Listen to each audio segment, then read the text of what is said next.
রাজনৈতিকভাবে পশ্চিমবঙ্গের সবচেয়ে গুরুত্বপূর্ণ জেলা হলো মালদহ জেলা।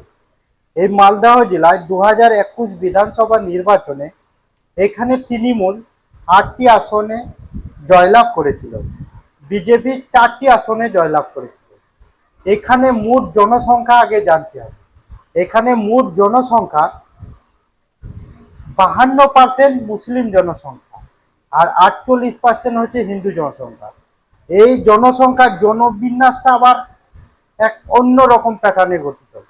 যেমন কিছু জায়গায় 70 থেকে 90% হিন্দু জনসংখ্যা বাস করে। সেই জায়গাগুলি হলো হাবিবপুর, গাজল, মালদা, ইংলিশ বাজার।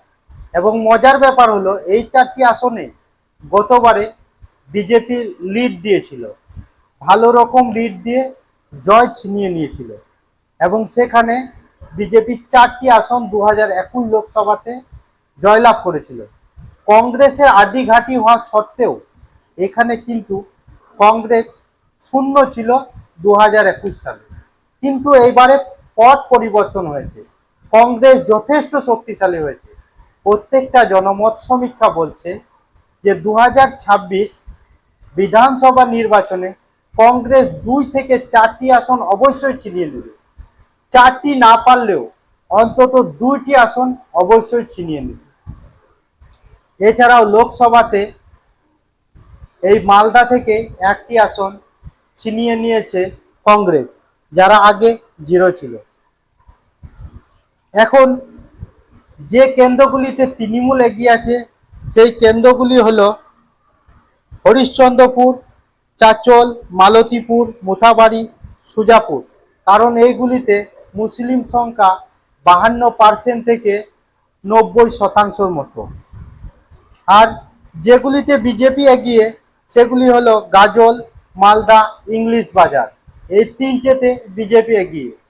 সম্ভবত এই 3টের মধ্যে 2টি কি 3টি আসনে বিজেপি লিড দিতে চলেছে। আর কংগ্রেস এখানে কম করে 2 থেকে 4টি আসন জয়লাভ করবে। তার মধ্যে যে আসনগুলি কংগ্রেসে খুব শক্তিশালী করে উঠেছে সেই আসনগুলি হলো মানিকচক, রতুয়া, বৈষ্ণবনগর।